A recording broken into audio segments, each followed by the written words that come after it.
Johnny master ఇష్యూలు ఏమైపోయారు, హర్ష సాయి ఇష్యూలు అయ్యో ఏమైపోయారు, మీ వాయిస్ జానీ ఎక్కడ మాస్టర్ వినిపించలేదు. లేదు అయ్యో లేదు ఆయన లిటరల్లీ వాళ్ళిద్దరి తరపు నుంచి కూడా నేను వాళ్ళిద్దరి తరపు నుంచి అని కాదు, వాళ్ళిద్దరి తరపు నుంచి అంటే వాళ్ళ మిగతా విషయాలు నేను మాట్లాడను. వాళ్ళ కోసం వాళ్ళకి అగెనెస్ట్గా వీళ్ళు పెట్టిన సెక్షన్స్ ఏవైతే ఉన్నాయో, జానీ మాస్టర్ కేసులో 376 and POCSO, and Harsha Sai విషయంలో 376 అండ్ 354 ఇంకా 328 ఇంకా ఉన్నాయి, 4 సెక్షన్లు ఉన్నాయి. సో నేను చూశాను, వాటి కంప్లైంట్లు చదివాను, ఎఫ్ఐఆర్లు చదివాను, మొత్తం అయ్యింది.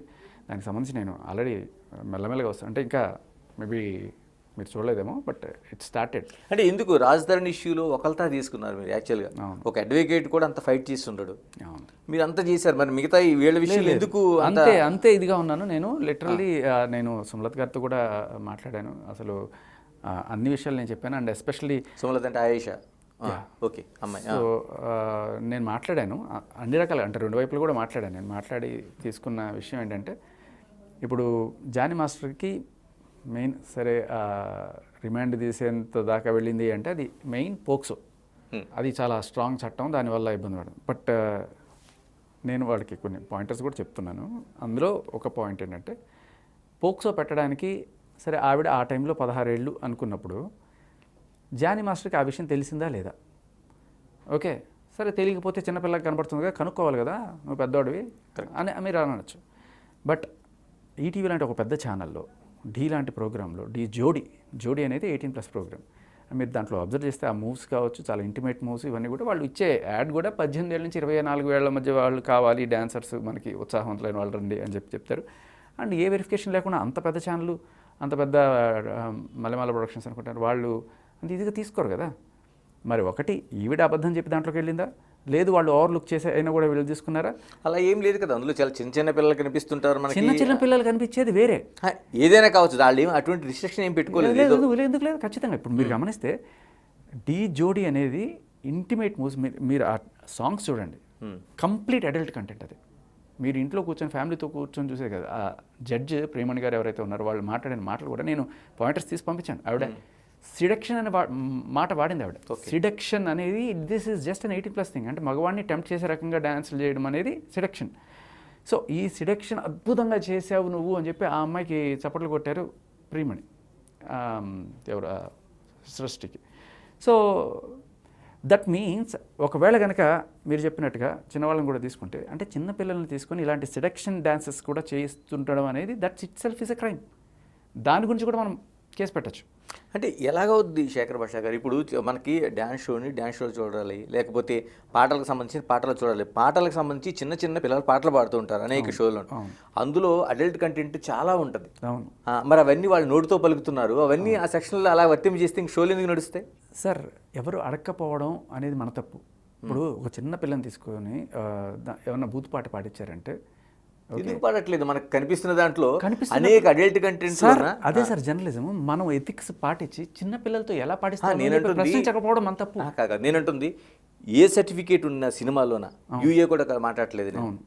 ఏ సర్టిఫికేట్ ఉన్న సినిమాల్లో ఉండే పాటల కంటెంట్ని తీసుకొని అక్కడ చాలా షోలు ప్లాట్ఫామ్స్లోన పెద్ద వాళ్ళు కంటెక్ట్ చేస్తున్న షోల్లోన పాడుతూ ఉంటే మనం ఎంజాయ్ చేస్తున్నాం. ఎంజాయ్ చేయాలి సార్, జనాలు కొంతమంది ఎంజాయ్ చేయొచ్చు సార్, స్పృహ ఉన్న వాళ్ళు ఖచ్చితంగా దాన్ని సవాల్ చేయాలి సార్. మరి ప్లాట్ఫామ్స్ అంగీకరిస్తున్నాయి కదా, మీరు అన్నట్టు ఈ సర్టిఫికేషన్ లేకపోతే అడల్ట్ దాన్ని మనం తీసుకోకూడదు అనుకున్నప్పుడు అవన్నీ వర్తించాలిగా. అదే అంటున్నాను. ఇప్పుడు ఎవడైనా పిల్ వేయాలి, పబ్లిక్ ఇంట్రెస్ట్ లిటిగేషన్ పిల్ ఒకటి వెయ్యాలి, ఇది తప్పు అని చెప్పాలి. అండ్ ఇదైతే కంప్లీట్గా సరే, పాటలు పాడడం అనేది రెండు. ఇప్పుడు సాంగ్స్లో మీరు కొన్ని మూవ్స్ చూస్తే లిటరలీ ఎంత ఇంటిమేట్ మూవ్స్ ఉంటాయంటే, అది కొన్ని జుగుప్సాకరంగా, కొన్ని అశ్లీలంగా మనకు అనిపిస్తాయి, నాకు అనిపిస్తున్నాయి. మరి మీరు చూసినప్పుడు మీకు తెలియాలి. నేను కావాలంటే కొన్ని దానికి కట్ చేసి కూడా పెట్టాను, వాళ్ళకి సాక్ష్యాల కోసం పంపించాను నేను. సో ఇటువంటిది 18+ వాళ్ళే చేయాలి. అంటే 16 ఏళ్ల వయసులో వాళ్ళకి ఎలా ఉంటుంది చదువుకోవాల్సిన వయసు, తల్లిదండ్రులు చదివిస్తారు పిల్లల్ని మంచి దీనికోసం. ఆ టైంలో తీసుకొచ్చి ఇట్లాంటి ఇంటిమేట్ సాంగ్స్ చేపిస్తుంటే వాళ్ళ బ్రెయిన్ మీద ఎలాంటి ఎఫెక్ట్ పడుతుంది? ఒక అబ్బాయితోటి చాలా క్లోజ్గా లవర్స్ చేసుకునేట్టు ఇలాంటివన్నీ కూడా చేపిస్తున్నప్పుడు వాళ్ళ బిహేవియర్ మీద, వాళ్ళ థింకింగ్ మీద ఎలాంటి ఎఫెక్ట్ పడుతుంది? ఇది పక్కన పెడితే ఇవన్నీ జోడీ ఈజ్ ఎన్ 18+ షో, అండ్ 18+ వాళ్ళు చూడాలి, అండ్ 18+ వాళ్ళు మాత్రమే దాంట్లో పాల్గొనాలి అనేదే. అంటే ఎస్పెషల్లీ మేబీ మధ్యలో ఇక్కడ చప్పట్లు కొట్టడానికో చిన్నపిల్లలు ఎవరైనా కనబడితే ఓకే, బట్ ఇలాంటి మూవ్స్ చేయడానికి 18+ వాళ్ళే చిన్నపిల్లలతో చేయించడం అనేది ఖచ్చితంగా తప్పు. తప్పు అంటే తప్పు, దాంట్లో ఎటువంటి డౌట్ లేదు. మేబీ ఆ యాడ్ కూడా మీరు చూసి ఉండొచ్చు, 18 నుంచి 24 వయసులో ఉన్న వాళ్ళు కావాలి, ప్రోమో కూడా చాలా రోజుల క్రితం ఉండింది. సో ఆయన ఏమనుకొని ఉంటారు, ఒకవేళ జానీ మాస్టర్ ఇక్కడ అందరూ 18+ వాళ్ళే వస్తారు కదా అనుకుని ఉండవచ్చు. ప్రతి ఒక్కళ్ళు కూడా ఇప్పుడు ప్రేమించేటప్పుడు, ఇప్పుడు డీ జోడీలు పరిచినప్పుడు అందరూ అడల్ట్సే ఉంటారు అనుకున్నాం. లేకపోతే సపోజ్ నేను డిగ్రీ కాలేజ్లో చదువుతున్నాను, లేకపోతే ఎంటెక్ చేస్తున్నప్పుడు ఎవరో అక్కడ నాకు ఒక అమ్మాయి పరిచయం అయింది అనుకోండి, ఏమనుకుంటాను, ఈ అమ్మాయి అడల్ట్ అనే అనుకుంటాను కదా.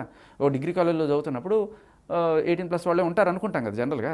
అలాగే డీ జోడీకి వచ్చినప్పుడు అందరూ అడల్ట్సే ఉంటారని చెప్పి వాళ్ళే అనౌన్స్ చేసినప్పుడు ఈయన మళ్ళీ ప్రత్యేకంగా అమ్మ నీ ఆధార్ కార్డ్ పట్టరా, నీ డేట్ ఆఫ్ బర్త్ సర్టిఫికేట్ పట్టరా అని అడగాల్సిన అవసరం ఎవరికి లేదు. సో జానీ మాస్టర్కి ఒక బెనిఫిట్ ఆఫ్ డౌట్ అయితే ఉంది. ఆయన ఇందువల్ల నేను కన్ఫ్యూజ్ అయ్యాను, లేకపోతే ఇందువల్ల నేను ఆవిడ 18+ అనుకున్నాను చెప్పడానికి he has every right. And ఆవిడ చెప్పుకోవాలి, వాళ్ళ తల్లిదండ్రులు చెప్పాలి, 18 కాకపోయినా కూడా ఆవిడని తీసుకొచ్చి ఇలాంటి షోస్లో మీరు ఎందుకు పెడుతున్నారు. శేఖర్ మాస్టర్, అంటే ఎక్కడ జానీ మాస్టర్ కేసులో మీరు చెప్తున్న వాదన ఏదైతే ఉందో, అంటే 18+ అనే అమ్మాయి చెప్పలేదు కాబట్టి జానీ మాస్టర్ అలా అనుకున్నాడు కాబట్టి, అంటే ఆయన ఒక జడ్జిగా వచ్చాడు, అంటే దాన్ని 18+ ఉంటే పర్వాలేదు, అంటే ఆమెని అంటే మీటూ లాంటిదో లేకపోతే కాస్టింగ్ కావచ్చు, మీరు ఆ బుల్లితెరకి ఓకే అన్నట్టు చెప్తున్నారు. గుడ్, ఇది వేరే. ఇప్పుడు దీని గురించి మళ్ళీ మాట్లాడదాం. ఎందుకంటే సపోజ్ ఇప్పుడు 18+ అనుకున్నప్పుడు ఈయన కాస్టింగ్ అవుట్ చేశారు అంటే ఆ కేసు గురించి మళ్ళీ మాట్లాడదాం. ఇప్పుడు పోక్సో పక్కన పెట్టేద్దాం. మీరు 376కి వచ్చారు. ఇప్పుడు పోక్సో అయిపోయింది, 18+ అయినా కూడా జానీ మాస్టర్ ఆవిడ్ని ఆయనకి ఏదో సెక్షువల్ ఫేవర్ చేస్తే నేను నీకు ఏదో ఛాన్సెస్ ఇస్తానని చెప్పి అన్నాడు అనుకుందాం. ఓకే, జానీ మాస్టర్కి పెళ్ళైందనే విషయం వాడికి తెలుసు కదా, తెలుసు. ఓకే, అండ్ ఇంకొకటి ఏంటంటే ఇలాంటి డాన్సర్లు చాలామందే ఉన్నారు. అందరూ ఇలాగే దానికోసం అలాంటి పని చేస్తున్నారా? సెక్షువల్ ఫేవర్స్ చేసే ప్రతి ఒక్కళ్ళు కూడా ఇట్లాంటివి తెచ్చుకుంటున్నారా అని మీరు ఒప్పుకుంటున్నారా? లేదు కదా. కొంతమంది నికార్సైన వాళ్ళు కూడా ఒక్కళ్ళు కూడా ఉంటారు, ఎందుకుంటారు, ఒకళ్ళేం బోల్డ్ మంది ఉంటారు. మరి ఎప్పుడైతే నేను ఇలాంటి ఫేవర్స్ చేసి లోపలికి వెళ్ళాలంటే ఒక లంచం ఇచ్చి, అది డబ్బు రూపం కావచ్చు, లేకపోతే అందాన్ని ఎరవేసి కావచ్చు, ఏదో రకంగా నేను నా కెరీర్ నాకు ఇంపార్టెంట్, దానికోసం నేను ఈ పెయిన్నో లేకపోతే ఏదైనా భరించడానికి సిద్ధంగా ఉన్నాను అనుకుందాం ఆ అమ్మాయి. So this is nothing but ఏమనిపిస్తుంది, ఒక కొంప కూలిపోయినా పర్లా, ఎవరు జానీ మాస్టర్ పెళ్ళైందని తెలిసి ఆయనకి పిల్లలు ఉన్నారని తెలిసి ఆ కొంప ఏమైపోయినా పర్లా. అలాగే నికార్సైన అమ్మాయి, నేను ఇలాంటి వాటికి రాను, గెస్ట్ హౌస్లోకి రాను, మీరు ఛాన్స్ ఇస్తే ఇవ్వండి లేకపోతే వెళ్ళిపోతాను. అలా ఉందా శేఖర్ గారు? అసలు సొసైటీ నిజంగా అలా ఉందా? మీరే అంటే నిజంగా ఇప్పుడు ఒక కళాకారుడు అనేవాళ్ళు మీకు ఎఫ్ఎంలో చాలా సీనియర్గా ఉన్నారు, మీరు చాలామందిని ఇంటర్వ్యూ చేస్తుంటారు. నిజంగా ఆ బుల్లితెర కావచ్చు లేకపోతే వెండితెర కావచ్చు, ఆ పరిస్థితులు ఉన్నాయా? అంటే ఒక అమ్మాయి నేను ఇలాగే ఉంటాను అనేది ఎంత పర్సంటేజ్ ఊహించుకోగలం? ఎందుకు సార్, నేను అదే చెప్తున్నా. ఒక అబ్బాయిగా ఒక ఆర్టిస్ట్ కనిపించట్లేదా? వాడు ఏమి ఇచ్చేస్తున్నాడు? డబ్బులు ఇచ్చేస్తున్నాడా? సార్ డబ్బులు ఇచ్చి వచ్చేవాళ్ళు ఉండొచ్చు, కాదనట్లా. బట్ నేను ఒక యాంకర్గా వచ్చాను కదా, నేను ఫేస్ చేశాను. అమ్మాయిలు పంపించండి ఫస్ట్, అబ్బాయిలు పక్కన పెట్టండి, ఇలాంటివి మీరు కూడా ఫేస్ చేసి ఉంటారు ఖచ్చితంగా. మీకు పోటీకి ఎవరైనా ఒక మంచి న్యూస్ రీడరో లేకపోతే మంచి రిపోర్టర్ ఎవరైనా అందంగా ఉండేవాళ్ళు వస్తే ఫస్ట్, అంటే ఇప్పుడంటే మీరు ఎక్స్పీరియన్స్డ్ మీకు ఒక పేరు ఉన్నప్పుడు అది వేరే విషయం, బట్ న్యూబీస్గా మనందరం బయటకు వచ్చినప్పుడు ఫస్ట్ ప్రిఫరెన్స్ అక్కడే ఉంటుంది. ఓకే, అండ్ ఏదైనా కూడా అబ్బాయిలు ఉన్నప్పుడు అబ్బాయిలు ఏమి ఇచ్చి వచ్చారు, ఏ లంచాలు ఇచ్చి వచ్చారు, ఓన్లీ మన అమ్మాయిల గురించి ఎందుకు మాట్లాడుతున్నాం? చాలామంది అమ్మాయిలు ఇలా రాకుండా నికార్స్గా వచ్చిన వాళ్ళు ఉన్నారు, దాంట్లో ఎటువంటి డౌటు లేదు. సో ఎవరు వాళ్ళకి ఇట్లాంటివి నేర్పిస్తున్నారు? అమ్మాయి ఇలాంటివన్నీ తప్పదమ్మా, వాళ్ళ అమ్మ చెప్పారా, లేకపోతే చుట్టుపక్కల వాళ్ళు చెప్పారా, లేదు ఇది ఇండస్ట్రీలో కామను, నువ్వు వెళ్ళు, ఇలాంటివన్నీ ఎవరన్నా చెప్పినా కూడా నేర్పించాల్సిన తల్లిదండ్రులు లేకపోతే ఎవరైతే మనం ముఖ్యంగా జర్నలిస్టులు కూడా నేర్పించాల్సింది అది. ఇదంతా కామన్ కాదు, చెప్పు తీసి కొట్టి బయటికి రావాలి. నేను అంటుంది ఏంటంటే, ఓకే అమ్మాయి వైపు నుంచి ఉందానికి వన్స్ ఒకసారి జర్నీ జరిగిన తర్వాత సే నో అంటే నోआ కాదా? కరెక్ట్. మరి ఎందుకు ఇప్పుడు జానీ మాస్టర్ కేసులోన అక్కడ జరుగుతుందంతా సే నో అన్న తర్వాత ఎలా వెంటాడగలుగుతారు ఒక అమ్మాయిని? ఇప్పుడు అమ్మాయి కంటే వ్యక్తిగత జీవితం ఉంటుంది. చాలా మంచి పాయింట్ సార్ ఇది. ఇక్కడ దీనికి మీకు వస్తున్నాను అంటే, సరే మొత్తానికి ఏదో స్టార్ట్ చేశారు, కొన్నాళ్ళు రిలేషన్లో ఉన్నారు, ఈయన పీకల్లోతు ప్రేమలో మునిగిపోయాడు అనుకుందాం, ఆవిడ కొన్నాళ్ళు పీకల్లోతు. ఎలా మునిగిపోతాడండి? ఒక భార్య ఉంది, పిల్లలు ఉన్నారు, ఎలా మునిగిపోతాడు? అంటే మీరు నేను మొక్కపోవచ్చు, ఆయన మతం అంటే ఆయనకి ఏం మోరల్స్ ఏమి ఉండవు అసలు. అదేంటాను వాళ్ళ మతం. కాదండి, ఒక డాన్స్ మాస్టర్గా ఉన్నాడు, ఒక నేషనల్ అవార్డు పొందిన స్థాయిలో ఉన్నాడు, ఆయన అనేక అంటే మల్టీ భాషల్లోనే ఆయన చేస్తూ ఉన్నాడు. అంటే అవకాశం వస్తే అమ్మాయిని వాడుకోవడానికి లేదా అమ్మాయికి అవకాశాలు ఇవ్వడానికి రెడీనా? వాడుకోవడం అనేది ఫస్ట్ స్టేజ్లో జరుగుండొచ్చు. వాడుకోవడమా లేకపోతే ఆ అమ్మాయి ఎరేసిందా లేకపోతే ఈయన ఇచ్చేసారా, మొత్తానికి ఏదో ఒకటి. మనం ఒకవేళ ఆ కోణంలో చూస్తే సార్, అంటే మీరు అన్నట్టు వాడుకోవడం అనే కోణంలో చూసినా ఆ అమ్మాయి కూడా తన కెరీర్ నిలబెట్టుకోవడం కోసం ఒక కొంపని కూల్చి ఒక డిజర్వింగ్ క్యాండిడేట్ ఎవరైతే ఉన్నారో, ఇంకో డ్యాన్స్ మాస్టర్ ఎవరైతే ఉన్నారో, ఆ అమ్మాయికి రావాల్సిన అవకాశం కూడా ఈవిడ తీసేసుకుంది.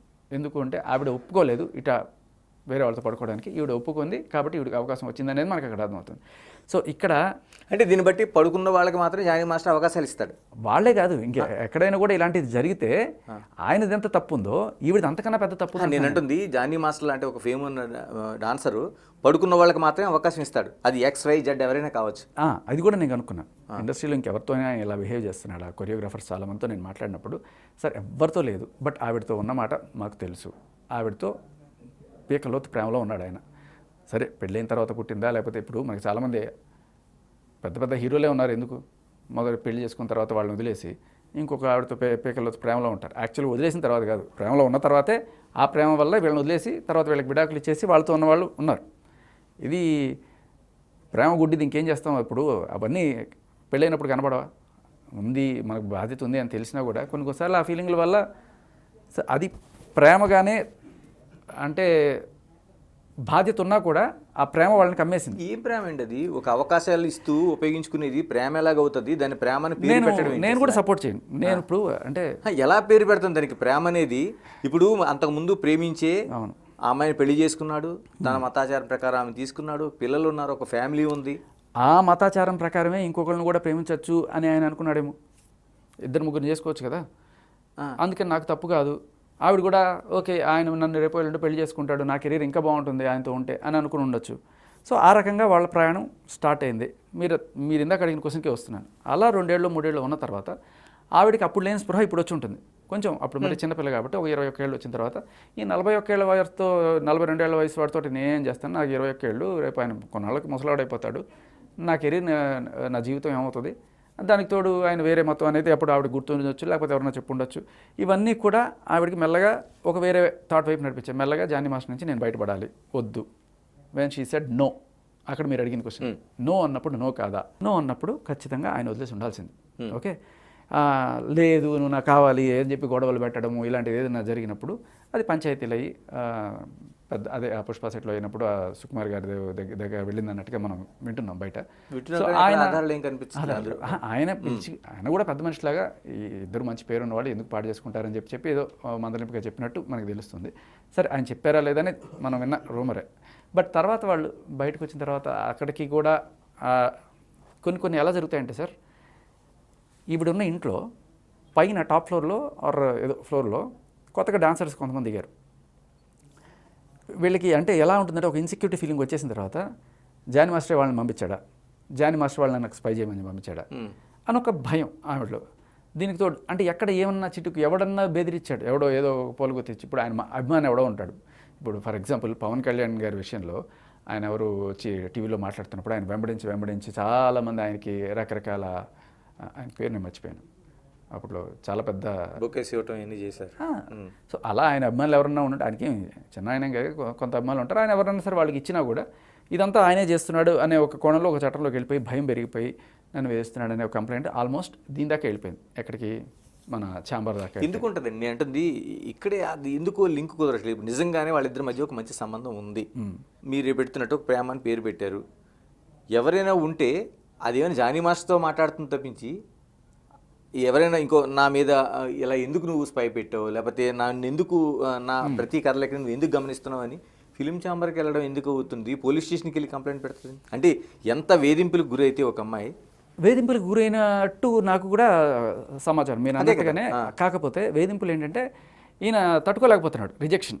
అది ఆ రిజెక్షన్ తట్టుకోలేక ఆయన అన్నాడేమో అన్నట్టుగా నాకు తెలుస్తుంది. అంటే ఎవరు అన్న మాటలు విన్న మాటలే తప్ప మనకి ఏది ఆయన కాదనొచ్చు, రేపు ఈవిడ కూడా కాదన్నా మనం ఆశ్చర్యపోకర్లేదు. ఎందుకంటే ఈరోజు ఇదాకా ఆవిడ మీడియా ముఖంగా ఏమీ చెప్పలేదు. నేను అంటుంది ఇక్కడే ఒక కీలకమైన పాయింట్ మీరు టచ్ చేసినట్టు, నిజంగా జానీ మాస్టర్ని బ్యాడ్ చేయాలని కానీ లేకపోతే జానీ మాస్టర్ని చేతి లబ్ధి పొందాలని కానీ ఉండేటట్టయితే మనం అనేక కేసులో చూస్తుంటాం. ఎవరైతే విక్టిమ్ ఉన్నారో వాళ్ళు బయటకు వచ్చి ఖచ్చితంగా మీడియాకి ఎక్కడా కూడా అసలు బయటికి రాకుండా. ఆ విషయంలో నేను ఆ అమ్మాయి పక్షానే ఉన్నానండి. ఎందుకంటే ఆ అమ్మాయి ఏ రోజు కూడా ఇంతకుముందు మనం చూస్తున్న హర్షసాయి కానీ లేకపోతే రాజస్థాన్ కేసులో లాగా డబ్బులు డిమాండ్ చేయడం కోసం కానీ ఇది చేస్తున్నట్టు అనిపించలేదు. కేవలం జానీ మాస్టర్ నుంచి నేను దూరం అవ్వాలనుకుంటున్నాను, నా మానాన్ని బతకనివ్వండి. ఆవిడ మీడియా ముందు కూడా రావట్లేదు అసలు. ఎక్కడ ఆవిడ నుంచి మీడియా వెళ్ళి తెలుసుకొని రాయడం తప్పించి. కరెక్ట్. కాకపోతే ఇప్పుడు మీరు ఇదే ఇక్కడికే వస్తున్నాను. ఆవిడ వద్దు అనుకున్నప్పుడు జానీ మాస్టర్ ఆ దాంట్లో కొంచెం పెద్ద మనసు లేకపోతే ఇంకోటి ఉంటాయి. నిజంగానే ఇప్పుడు ఆయనకి పెళ్లి కాలేదు, నిజంగానే ఇద్దరు ప్రేమించుకున్నారు అనుకుందాం. అప్పుడైనా సరే ఒక అమ్మాయి వద్దు అన్నప్పుడు ఏం చేయాలి సార్? ఏం చేయాలి చెప్పండి మీరు? ఆగాలి కదా. ఆగాలి.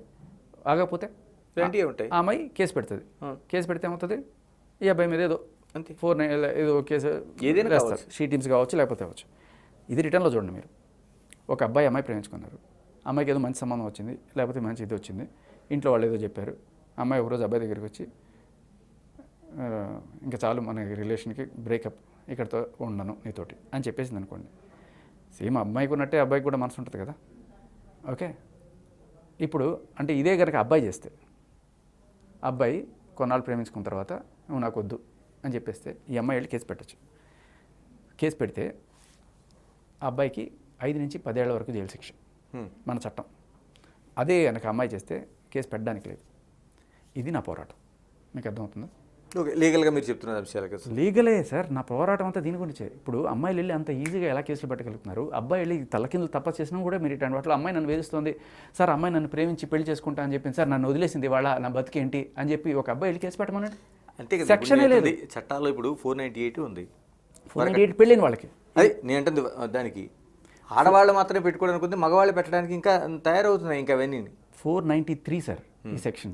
అమ్మాయి నన్ను ప్రేమించి నన్ను పెళ్లి చేసుకుంటానని చెప్పి నన్ను వాడుకొని నాతో సంసారం చేసి ఇవాళ నాకు ఈ అబ్బాయి వద్దంటున్నాడు అంటే ఆ అమ్మాయి వెళ్ళి ఈ కేసు పెడితే ఏదైనా చిన్న ఆధారం పెట్టుకొని ఆ అబ్బాయికి 5 నుంచి 10 ఏళ్ళు జైలు శిక్ష ఈ సెక్షన్ ప్రకారం. ఇదే రివర్స్లో జరిగితే ఒక్క అబ్బాయికి కూడా వెసులుబాట్లు అయితే చట్టంలో కానీ కనీసం పోలీస్ స్టేషన్లో కేసు పెట్టించుకోరు.